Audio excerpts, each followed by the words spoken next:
Today we're here with author David Kitz. We will be discussing his new book, The Soldier Who Killed a King. Welcome, David. It's a pleasure to be here with you, Nicole. What led you to write The Soldier Who Killed a King? Well, really, the book came out of a play, and it was a play about the centurion called The Centurion's Report. So I began doing this play about 20 years ago, wanting really to make the Easter story come alive for my own congregation at the time. And but as time went by, this play developed, and I began performing it at different locations all across the continent, really. And at a certain point, I thought, I really have the basis for a novel here. So I began working on writing that, and it took about 6 years to put all that together, and there we have the book. So the book really came from the drama, The Centurion's Report. So is the book an adaptation of the play or a completely different work based on these events? Well, really, I would say it is aspects of it are directly from the play. So there are certain chapters I can clearly identify, that really is in the play, okay? But there's so much more that you can do with a book, and to make that whole story come alive more fully, you can develop other characters, you can introduce different aspects of the culture and what really was going on in the city, and draw in more of the historical events surrounding all that. So you have much more time and opportunity to do that in a 280-some page novel versus, about an hour-long play. So it's a much fuller, richer experience to actually read the book, I would say. So what are some of the challenges switching from drama to writing in a book format? Well, I'd say there are challenges, of course, in making that transition, but for me, my writing really sort of springs out of the drama performances, because in doing that drama, you live in that character's skin, you might say, for that time. And so after having performed, this play, 100 times or more, you really become that person to an extent, through the imagination. And so to write the book then, to put these things down in writing, it became a very natural thing, because you're already within that, thinking as this person would think, and responding as you feel this person would respond. So it became sort of a natural outflow of the drama, you might say. Drama is my vehicle to spring forward into, authorship and writing books. There was also a multi-voice dramatization of the novel. What was that process like? It was fascinating. Let me tell you that. It's fascinating, to produce that, to interview these characters, you might say, and select the right people to play these parts and so on. But more than that, it really makes the book more alive in one sense, more cinematic, because actually you're hearing you might say, the soundtrack for the movie that should be playing in your mind, as you go along.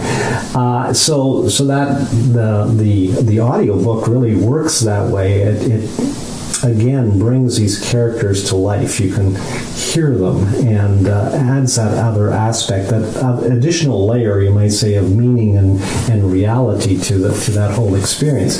So for me, the creating the audiobook was a really unique experience, and I think it just adds another dimension to the whole experience. Writing can be such a solitary experience for most authors, but with your background as a minister, a teacher, a speaker, and a dramatist, how did these facets assist you with writing your novel? Well, I think in many respects, when, as an author, when you sit down to that desk, to that computer, and begin writing, you are drawing on a whole variety of experiences. And so I think that experience as a teacher, experience as an actor, as someone who studied history, has a degree in that. All these aspects, I think, begin to integrate, and theological knowledge of the Bible. I think, especially in this case, is really important because it helps integrate and form the solid basis for the book. So we're not off on some tangent somewhere that's not biblical, but sticking to the facts, you might say. So all those things come and they can form, that sort of integrated whole that you want to have as a writer and in creating this novel. What do you hope the reader will carry away with reading The Soldier Who Killed the King? Well, I think the most important thing that we need as believers, as Christians, the cross is really the centerpiece of our faith. And so we need to go to the cross. We need to experience the cross experience, just as that centurion did. He was there. So the goal is to take the reader to the foot of the cross, to place them there in that situation. That was a transformational experience for that centurion. He made that declaration, truly, he is the Son of God. This is the Son of God.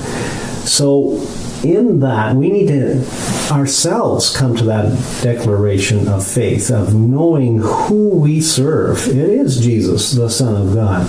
And so we need to experience the cross, realizing that, he went there on our behalf. It was because of our sins Jesus died on that cross. And furthermore, we need to experience the resurrection. We need to step into that empty tomb and know that this Jesus is alive, and that's what transforms Christians. That's what animates our faith. That's what makes it real and living, is actually having those experiences and letting those experiences transform us.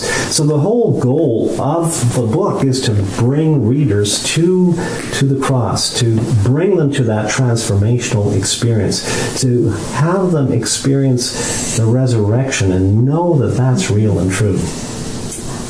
Wow, that's fascinating, David. How can a church or a gathering schedule the play, The Centurion's Report? Well, probably the best way is to go to my website, and that would be davidkitz.ca.